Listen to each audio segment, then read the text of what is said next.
Buenas tardes, estimados estudiantes. De nuevo estamos al aire, como se dice normalmente. Y bueno, en el día de hoy entonces, igual o como en los anteriores videos, nos convoca a hablar un poco y el tema de hoy es hablar un poco de Maquiavelo. Y y lo he titulado, como ya sabían ustedes, lo había titulado el video y era eh, la vileza, la instrumentalización política de la vileza humana a partir de la modernidad y sobre todo en especial con nuestro personaje el día de hoy, que es Maquiavelo. Entonces, en eso va a girar y en eso va a estar, digamos, esa es la temática del día de hoy. Pero es bueno entonces recordemos por ejemplo en el video anterior que habíamos quedado en la modernidad y, y decíamos que la modernidad era una abstracción, una idea, y una idea que tenía que ver entonces eh, en primer lugar, con lo que se conocía los movimientos como la revolución científica de Copérnico, de Galileo Galilei, y que nos dieron una nueva o una visión enorme acerca de cómo indagar, de cómo auscultar, de cómo preguntar acerca de la naturaleza. Pero también decíamos que esa modernidad estaba enmarcada dentro de un hecho fáctico, ¿sí? Y ese hecho fáctico es el descubrimiento de América. Y con el descubrimiento de América, entonces vamos a conocer y vamos a corroborar mm, muchas de estas teorías, sobre todo en la teoría de lo que es el mundo esférico en términos de la Tierra, que era uno de los planteamientos, o que va a ser uno de los planteamientos de la teoría o de la revolución copernicana. Y decíamos que con el descubrimiento de América entonces advenía un sistema económico como es el capitalismo y el mercantilismo. Entonces decíamos que la modernidad en términos económicos no es más que el modo de producción capitalista en términos marxistas, ¿no? También decíamos desde esa perspectiva que la modernidad la inauguraba una manera filosófica de pensar el hombre. Y entonces esa manera filosófica de pensar el hombre decíamos que la planteaba Descartes en ese bello texto de finalmente de el método o el discurso del método, como se llama normalmente, y que Descartes entonces nos colocaba en la idea de pensar y en la idea de existir y nos preguntaba, nos hacía la pregunta, ¿qué era eso?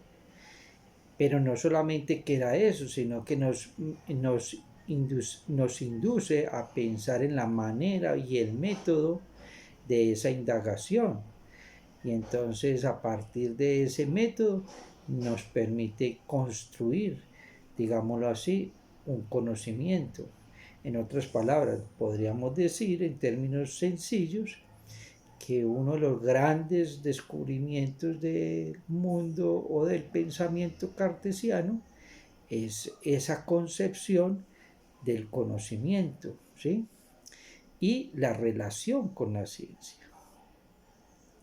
Pero por el otro lado, habíamos dicho, no lo habíamos nombrado mucho, y es que con la modernidad vienen varios movimientos, y un movimiento es el renacentismo, o lo que se conoce como el renacimiento.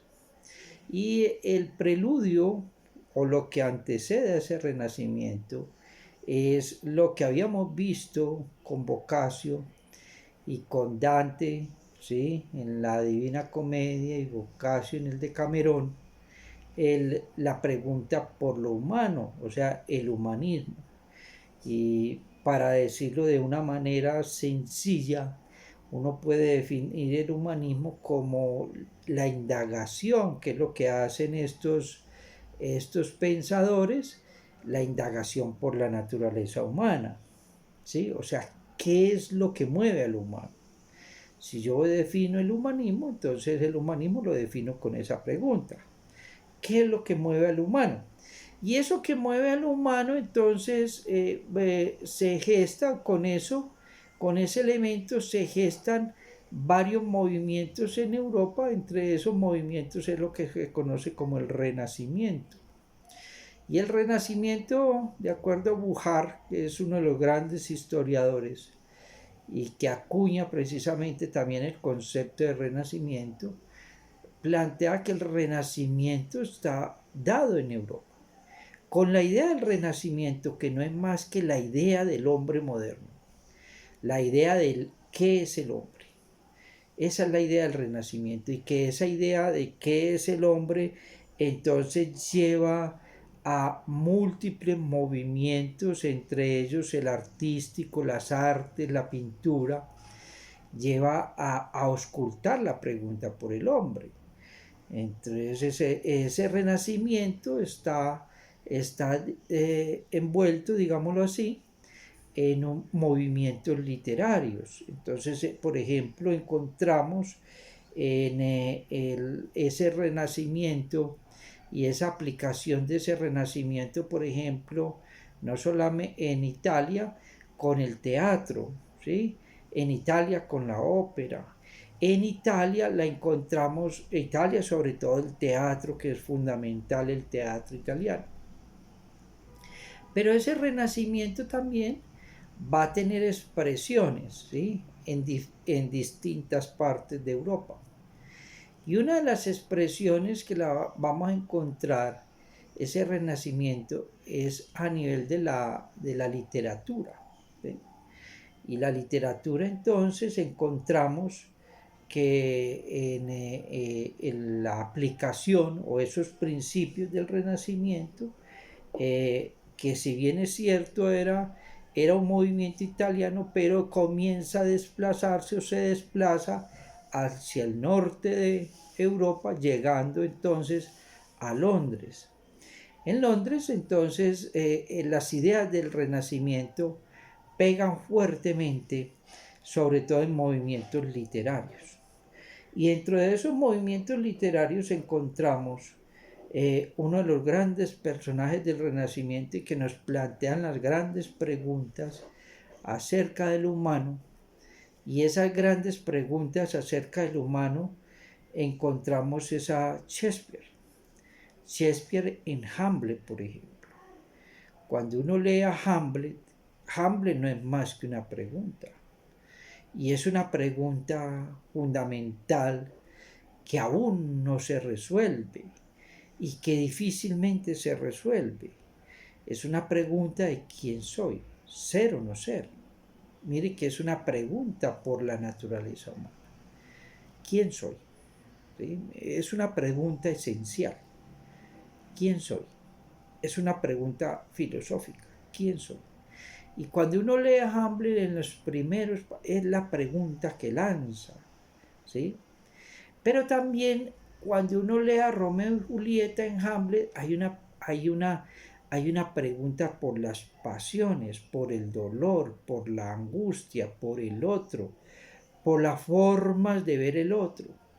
Entonces en Romeo y Julieta lo que hay es un despertar de esas pasiones y de ese sentimiento, que es un sentimiento, no el sentimiento cristiano medieval, sino que es el sentimiento de atracción, el sentimiento de que el otro me puede brindar algo más que ese sentimiento. Pero nos coloca también en la idea, en Romeo y Julieta, y es que ese sentimiento puede estar traspasado y puede estar atravesado por momentos trágicos. Entonces Romeo y Julieta es toda la tragicomedia que puede pasar cualquier proceso de enamoramiento, digámoslo así. Entonces, y eso no se había planteado, eso no se había planteado.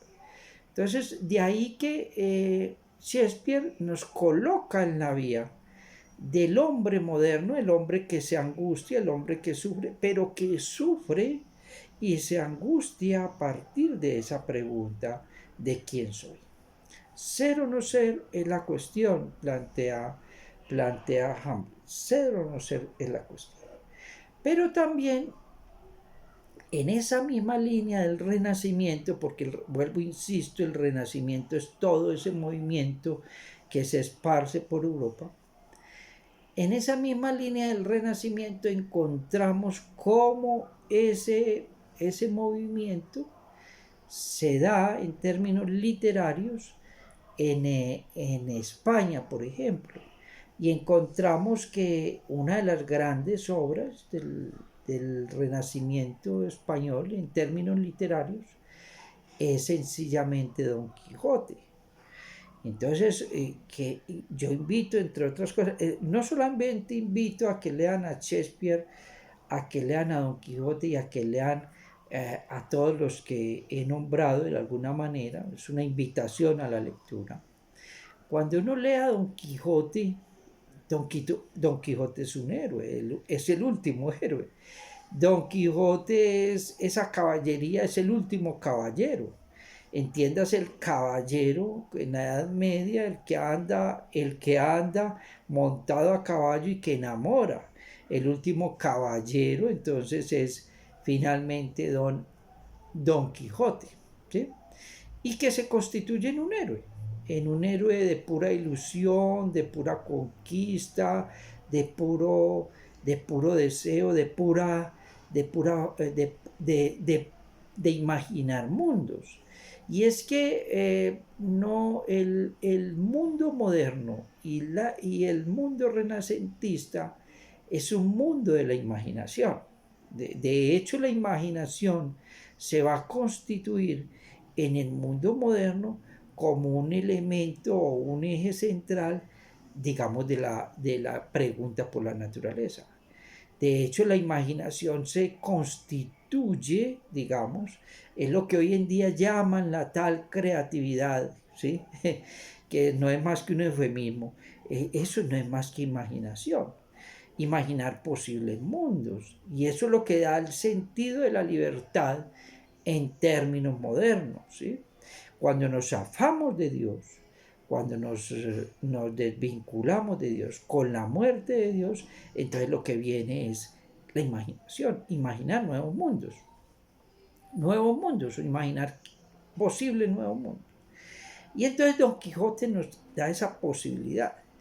Por eso es un clásico de la literatura.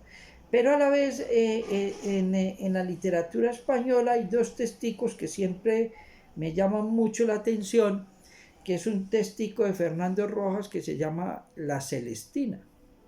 Y entonces con La Celestina encontramos el mundo bajo, el mundo del obrero, el mundo del hombre, el común, ¿cierto? Y cómo está atravesado, por ejemplo, cómo dos hombres se enfrentan al amor de una señora que se llama Celestina. Así es simple. Y todo lo que se hace, ¿sí? Y todo lo que eso significa en la vida corriente de estos dos hombres corrientes.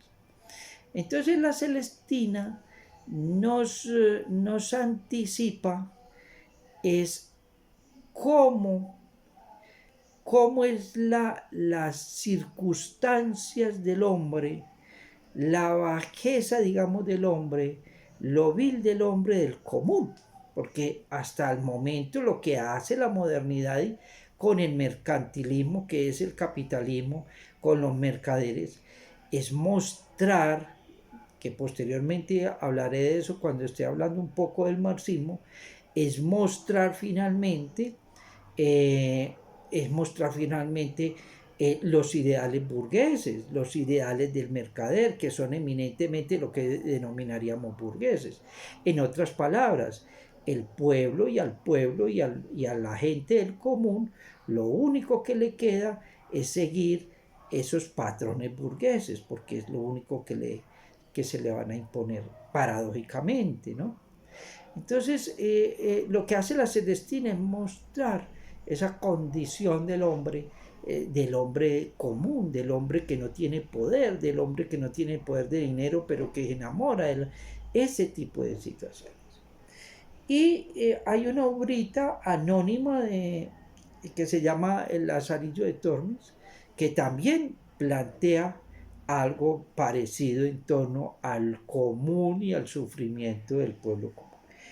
Pero para decirlo de esta manera, ese renacimiento entonces bien podemos encontrarlo en la obra de Cervantes, en la obra de Cervantes, Don Quijote, en términos de el mundo español. Pero por el otro lado, encontramos también que ese renacimiento está dado en la escultura, está dado en la pintura. Indiscutiblemente la pintura y la escultura la encontramos con Leonardo da Vinci. Entonces Leonardo da Vinci es el que inaugura, y para los escultores, los pintores, etcétera, etcétera, las artes plásticas finalmente encontrarán en Leonardo el punto de arranque de lo que va a ser la modernidad y lo que es el movimiento renacentista. ¿Y qué hace Leonardo? La grandeza de Leonardo es diseccionar cuerpos. Y es encontrar y es preguntarse por la naturaleza corporal, o sea, por la naturaleza propia, material. ¿Sí? Entonces la disección de cuerpos con Leonardo nos da lo que se constituiría una anatomía del cuerpo y un saber del cuerpo como sistema orgánico. Y eso va a ser importante en otros campos, indiscutiblemente, de saberes, por ejemplo, como la medicina, etc. Aparte de los grandes descubrimientos o los grandes desarrollos que se van a tener en las artes plásticas y en la escultura, ¿sí? Entonces, tenemos esas líneas del Renacimiento que nos permiten encontrarnos y nos permiten encontrarnos con múltiples saberes que son propios de la modernidad. Pero todos estos saberes, todo este conocimiento, más que saberes, es un conocimiento que se ha gestado a partir de la modernidad, tiene su herramienta y tiene su instrumento fundamental, y es la razón, ¿sí? Entonces la modernidad es la razón, y entiéndase la razón como lenguaje, y no quiere decir que no quiere decir de que no haya habido razón. Entonces, cuando hablamos del animismo es razón, cuando hablamos del el espíritu es razón, ¿sí? Pero razón en la modernidad es dar cuenta el sujeto, la mejor expresión de ese sujeto, toda vez que ese sujeto es el que habíamos planteado el ascenso de ese sujeto, y ese sujeto se expresa a través del lenguaje, ¿sí? Entonces es a través del lenguaje que lo vamos a denominar razón. El instrumento fundamental del sujeto para conocer la naturaleza, para saber del hombre, para saber de su existencia, para saber de las preguntas fundamentales, para saber absolutamente de todo, el instrumento de ese sujeto es la razón. Entonces, la razón y sujeto siempre se van a constituir en el armazón, digámoslo así, de esta modernidad. Visto así, entonces, nos queda la pregunta: Visto así la modernidad, nos queda la pregunta de la política. Ya la habíamos visto en términos filosóficos, en términos físicos, entonces la revolución científica, la habíamos visto en términos literarios, la habíamos visto en términos del arte. Entonces nos queda una pregunta y es en términos políticos. Y en términos políticos, la modernidad se inaugura también. Indiscutiblemente la modernidad en términos políticos se inaugura con Nicolás Maquiavelo. ¿Sí? Maquiavelo es el que va a inaugurar en términos políticos la modernidad. Y hago aquí la aclaración porque antes de hablar de política me parece muy importante o es fundamental poder entonces introducir varias lecturas que yo creo que son necesarias para todo aquel que vaya a trabajar la política. Pienso que todo analista político, como todo ejercicio de la política, como cualquier ciudadano medianamente informado, diría uno, y como cualquier trabajador de las ciencias sociales, en política se debe leer a Maquiavelo. Y si va a ejercer la política, con mayor razón. En otras palabras, prácticamente Maquiavelo, el príncipe de Maquiavelo, se constituiría en la Biblia de la política y de los políticos, ¿cierto? De la política y de los políticos.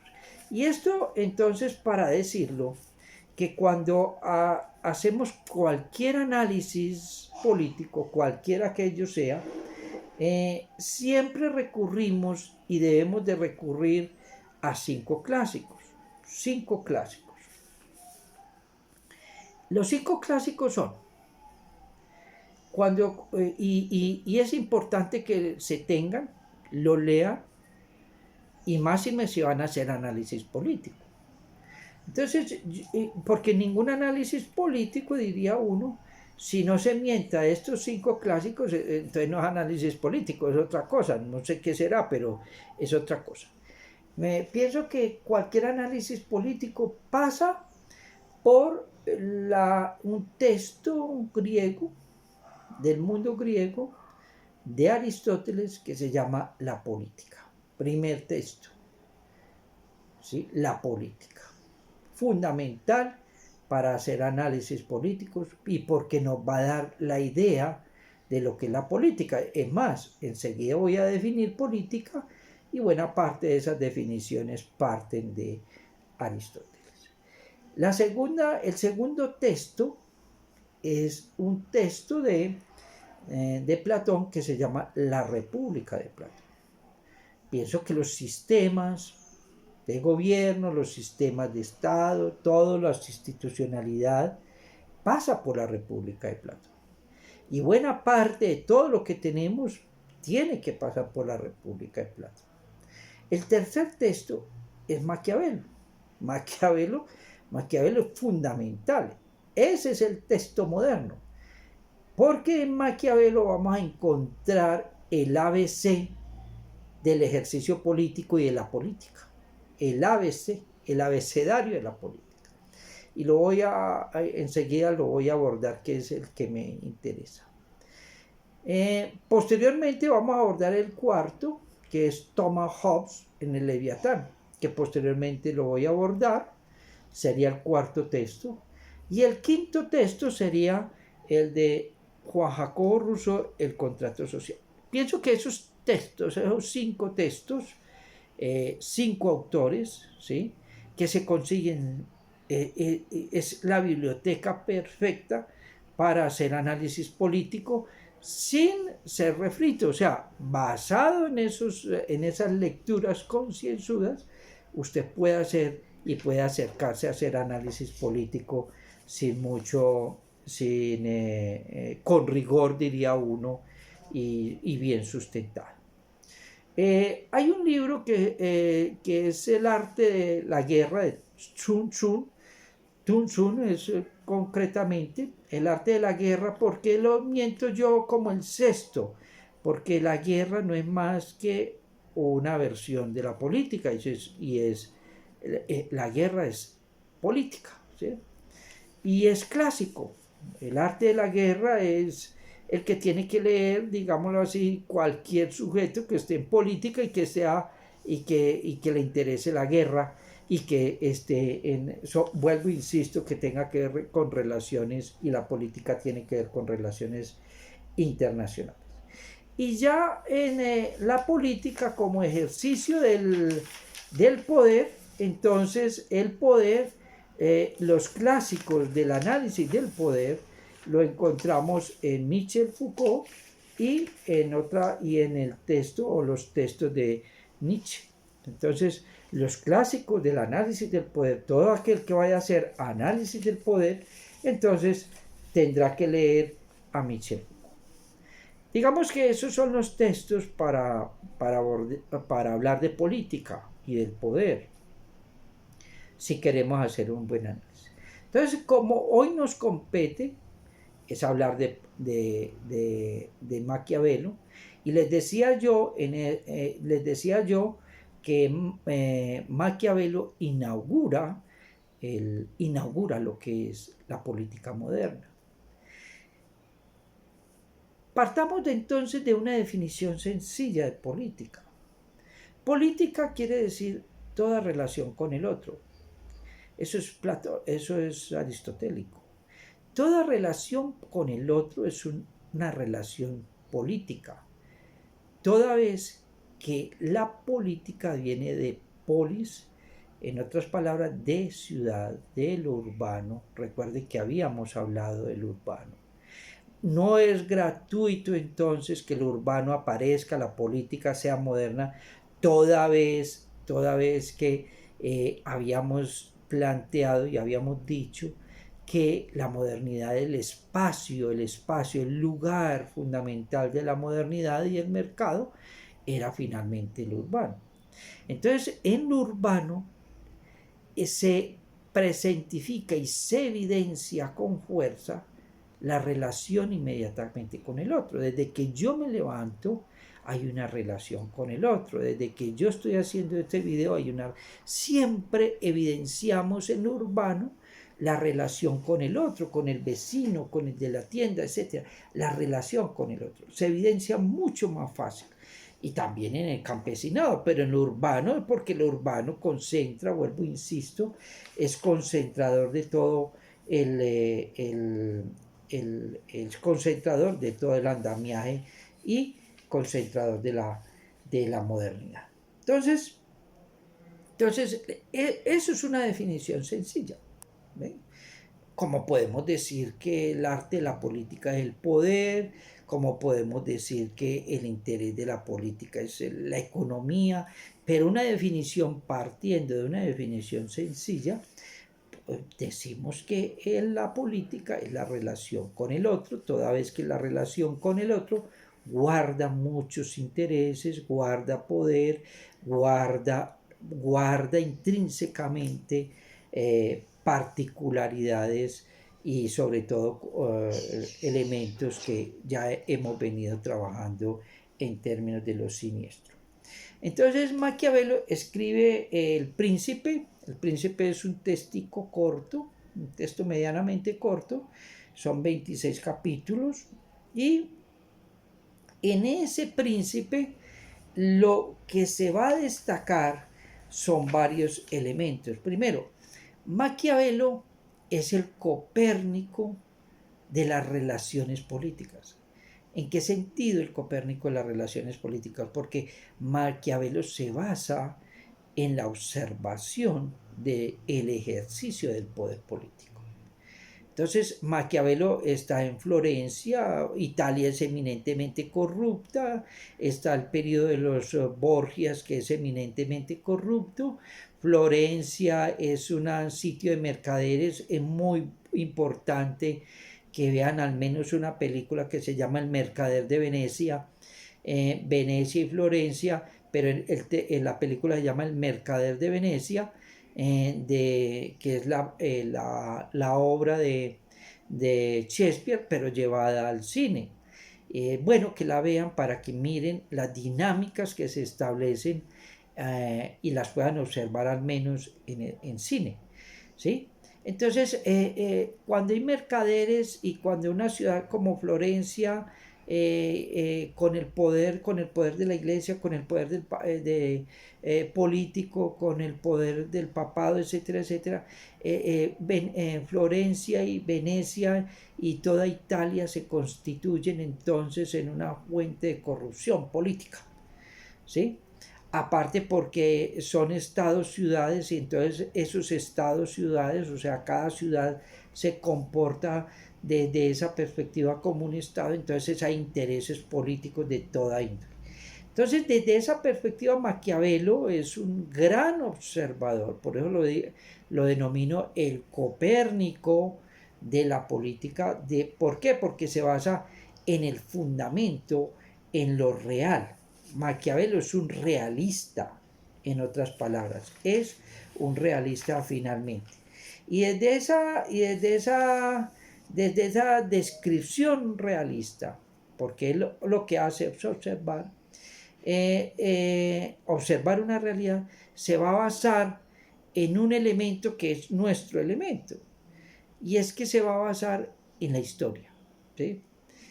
Entonces, Maquiavelo, para explicar la política, para explicar la condición del hombre, esa corrupción y todas esas cosas siniestras que va a plantearse en el texto, hombre, sencillamente se basa en el pasado. Entonces, es un texto eminentemente historicista. Historicista quiere decir que recurre a la historia, a hechos del pasado para poder entender y para poder entonces explicar el poder político y lo que encierra la política finalmente. Eh, Desde esa perspectiva, entonces la obra está basada en una experiencia histórica. O sea, cuando hablo de experiencia histórica es que son hechos, primero del pasado, pero también hechos de ese presente del siglo que vive Maquiavelo. ¿Qué destapa Maquiavelo? ¿Qué es lo que destapa que es tan importante o cuáles son las preguntas que me plantean que son tan importantes? La primera pregunta que se plantea Maquiavelo en el texto, que la deja entrever en el texto y que uno la puede sacar, es ¿cuál es la naturaleza del poder político? Mire, ¿cuál es la naturaleza del poder político? ¿Qué es lo que hay detrás del poder político? ¿Qué es lo que fascina tanto el poder político? ¿Eh? ¿Y cómo se conserva el poder? Sería la segunda pregunta. Entonces, ¿cuál es la naturaleza del poder político y cómo se conserva el poder? Digamos que esa obra va a desarrollar esas dos preguntas fundamentalmente. Y entonces parte de la vileza humana. Volvemos acá otra vez a la vileza humana. Entonces Maquiavelo, como buen humanista, va a decir, la naturaleza del hombre es igual, siempre ha sido igual. La naturaleza del hombre son las mismas pasiones aquí en cualquier parte y aquí y en cualquier época histórica. Entonces, ¿cuál es la naturaleza del hombre? Ya lo habíamos visto. ¿Cuál es esa naturaleza propia del hombre que lo habíamos denominado las vilezas del hombre? No es más que la ambición, la política es ambición. Todo político que si no ambiciona, pues entonces no es político. La codicia no es más que el arte de la política. El engaño no es más que el arte de la política. La mentira no. O sea, todas esas condiciones de la vileza humana se van a ver reflejadas en el arte y en el ejercicio de la política.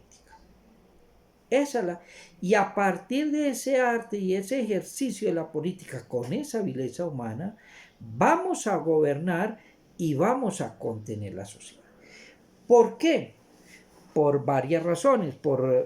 Porque primero, el hombre está impulsado y al hombre lo impulsa el poder, ¿cierto? Todos buscamos, digamos, poder y todos tenemos un poder.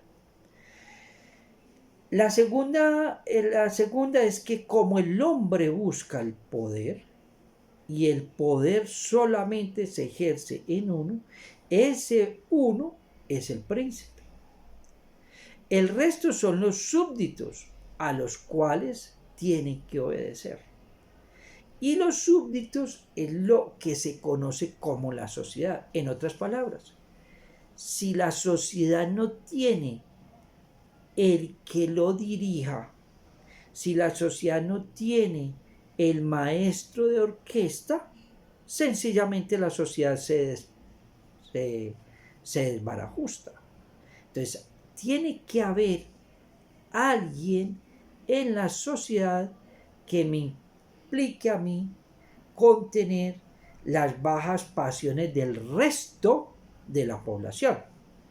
Entonces, el resto de la población se tiene que abstener de esas bajas pasiones, pero el príncipe está obligado, tiene permiso para ejercer esas bajas pasiones. Esa es la particularidad. Entonces, el ejercicio del poder político es la legitimación por parte del príncipe, o sea, la legitimación que le da la sociedad al príncipe para que él haga medianamente y exprese toda esa vileza humana con la cual van a reprimir y con la cual se reprime. Ese es y desde esa perspectiva, cuando uno lee el texto, uno plantea, hombre, Maquiavelo es pesimista.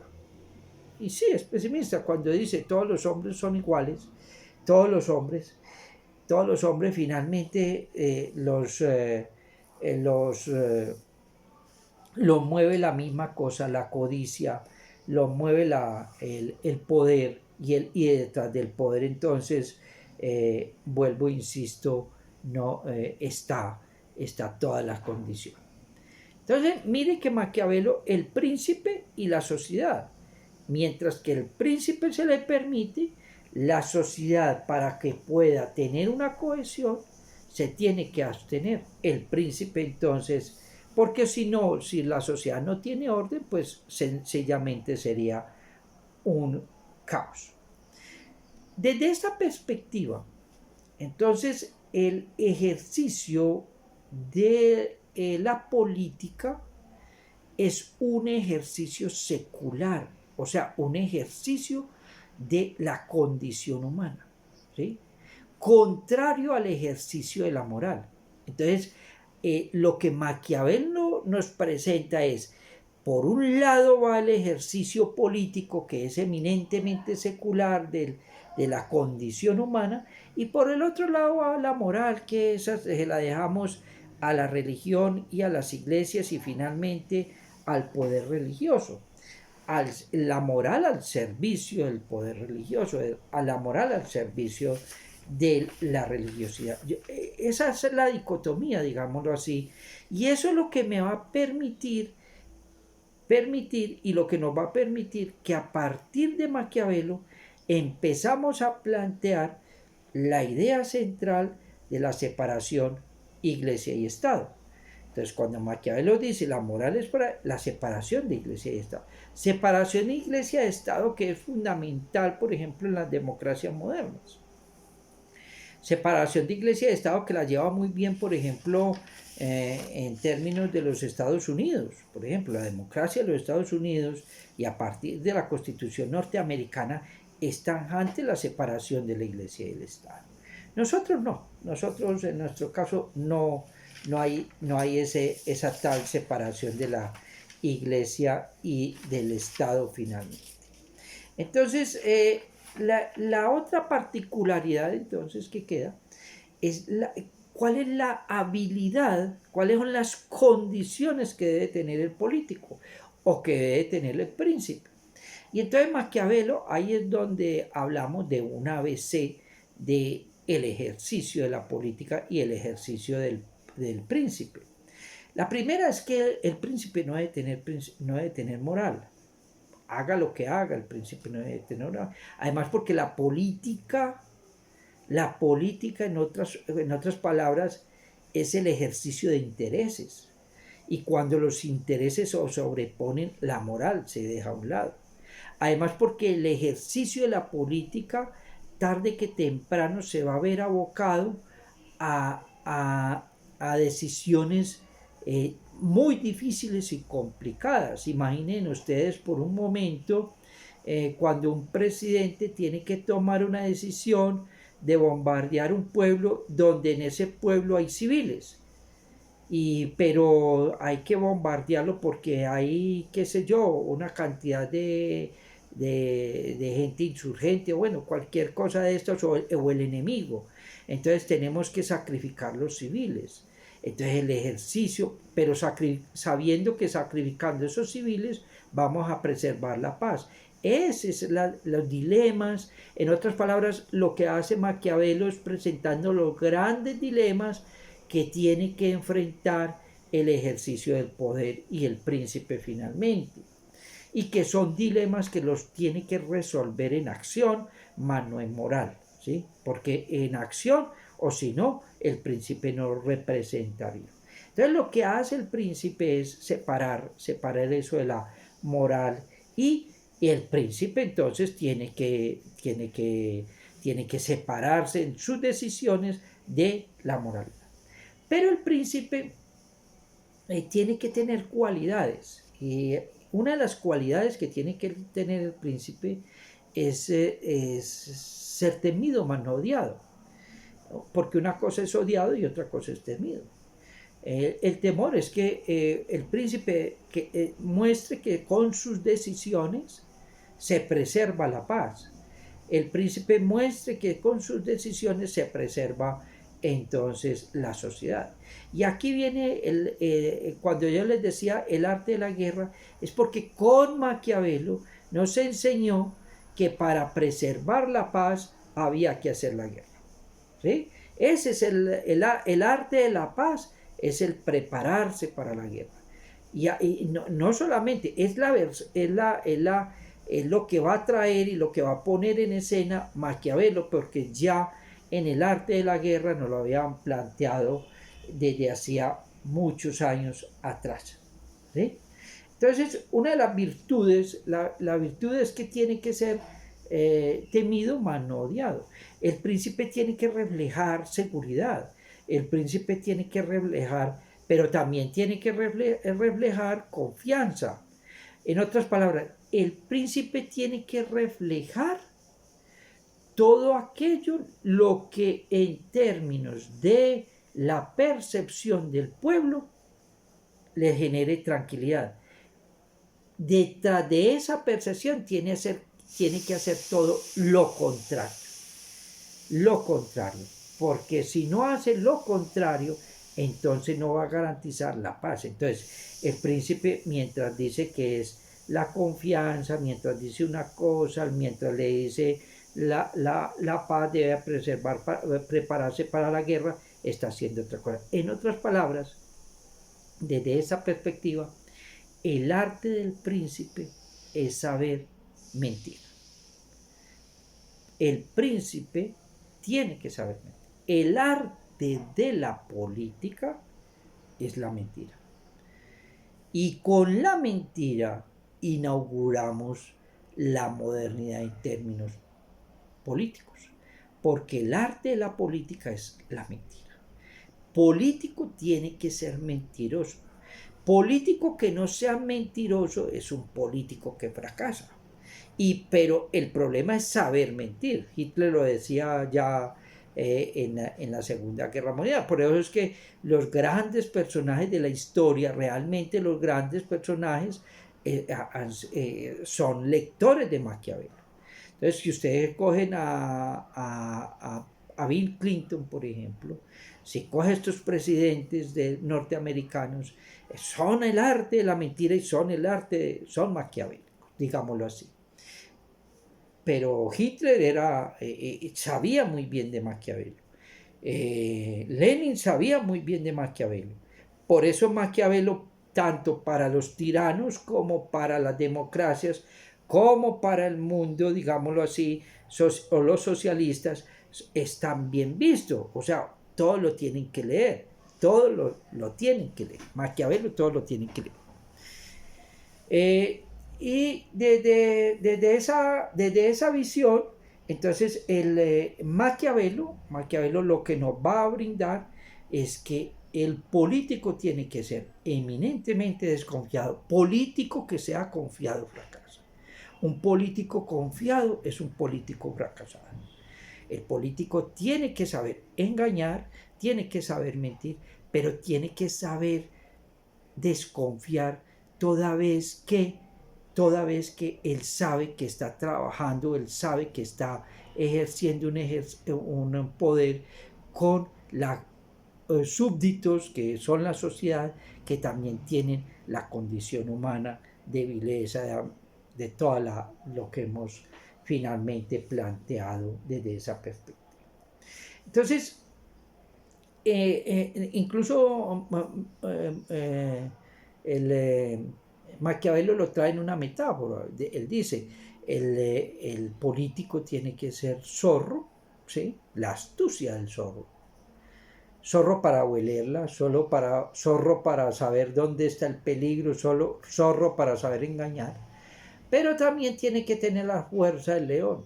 ¿Sí? Entonces la fuerza del león es porque en un momento determinado los zorros hay que destruirlos. Y los va a destruir. Entonces es saber ponerse el camuflaje de zorro y es saber ponerse el camuflaje del león. Entonces, por la sencilla razón de que los hombres son malvados. En otras palabras, los hombres son malvados. El hombre es malvado por naturaleza. Y como es malvado por naturaleza, se tiene que cuidar finalmente del hombre. Entonces,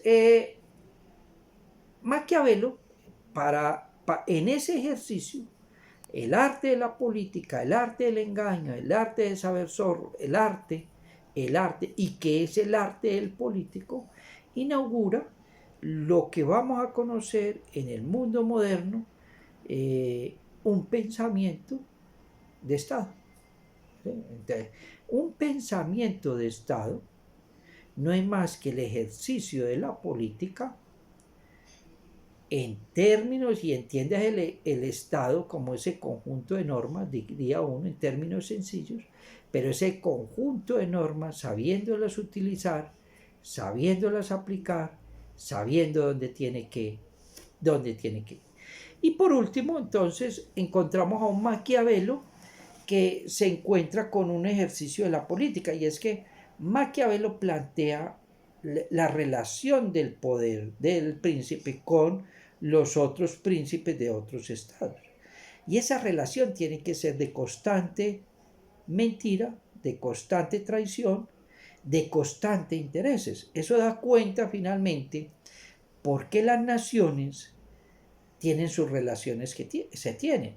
Porque una nación, para poder ser una nación seria en términos modernos, tiene que jugar a cuáles son sus puntos o sus sitios geopolíticos estratégicos en las cuales puede actuar y en las cuales puede engañar al otro príncipe o puede ser aliado o puede. En política no hay amigos, dice